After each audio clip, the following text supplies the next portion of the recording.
Hurmatli fermerlar, dehqonlar, akalar, bu zang kasalligi emas, aldanib qolmanglar. Ming marta ishlov bersanglar ham zangga qarshi bu soqaymaydi bu kasallik. Ko'pchilik zang kasalligi deb o'ylayapti. Aslida zang kasalligi emas, ko'pchilik. Assalomu alaykum, hurmatli fermerlar va dehqonlar, bog'bon akalar. Ayni damda Toshkent viloyati piyoz dala maydoniga Jamshid aka bilan tashrif buyurdik. Hozir dehqonlarga eng katta muammo tug'dirayotgan piyoz va chesnoy dalasidagi kasallik haqida gaplashamiz. Ko'p dehqonlarimiz aytayapti, piyozim, chesnogim yumshoq bo'lib, rangi sarg'ayib, qurib, chirib ketyapti, deyapti Jamshid aka. Shu kasallik haqida. Assalomu alaykum, hurmatli fermerlar, dehqonlar. Hozir biz piyoz ekin maydoniga kelganmiz. Xo'p, bu ekin maydoniga nimaga keldik? Nima sababdan bu ekin maydonini ko'rsatmoqchimiz? Shu vaqtda ma'lumot berib o'tamiz. Azbek, mana hozir ko'rsatasiz. Barglarni e'tiborga olib qo'yilgan joylari bor. Mana yumshoq.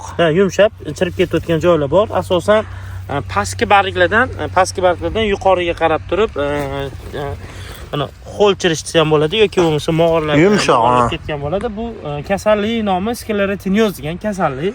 Bu hozirgi kunda xavfli kasalliklardan bittasi.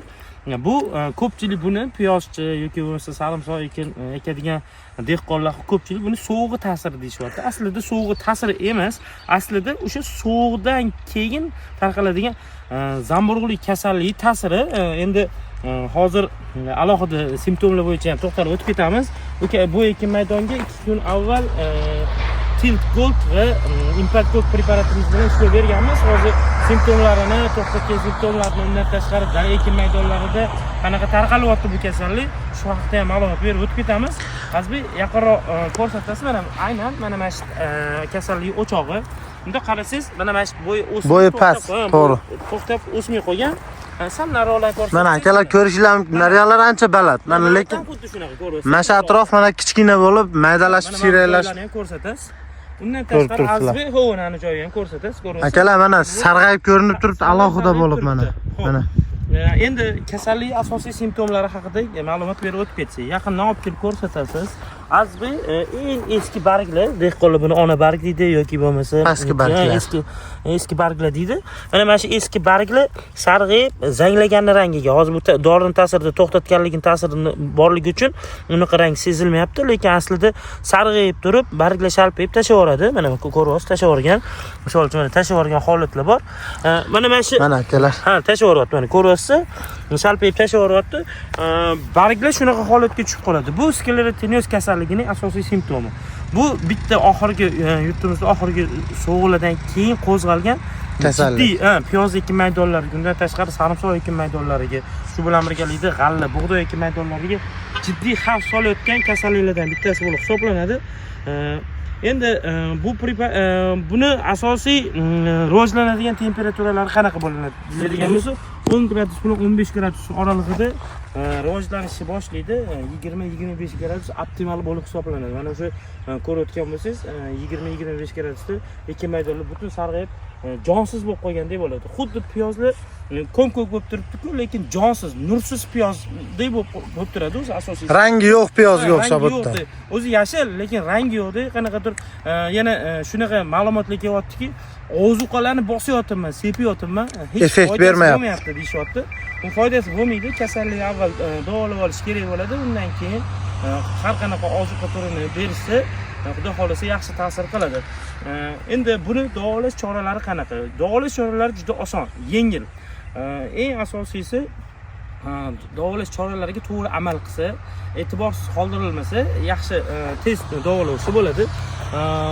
Bu ekin maydoniga biz 2 kun avval o'sha Tilt Gold preparatimiz bilan, undan tashqari Impact Gold preparatimizni berganmiz. Bu ekin maydonda shu kasallik juda kuchli tarqalyapti. O'sha dehqon akamiz ham xavotirga tushib qolgandilar. Tashqaridan ko'rinishi yaxshi, ichkariga kirsangiz sarg'ayib ketyapti degdilar.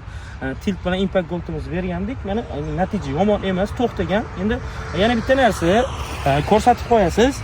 Asosiy kasalligi davolanganini bilish asosiy simptomi.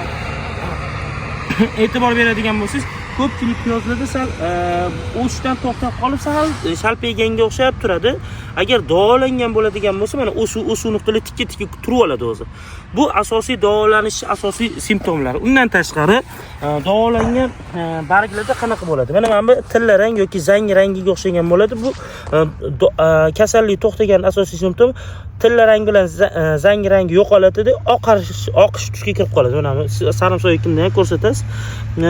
Oqish tusga kirib qoladi. Mana shu asosiy davolanganini kasallik to'xtagan asosiy simptomi. Ha. Ana endi hamga yaqinroq ko'rsatasiz, barcha salpayishini, asosiy holatlarini ko'rsatib qo'yasiz.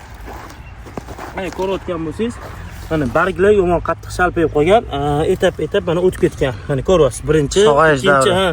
Endi keyingi barglar mana sog'lom o'sishni boshlayapti.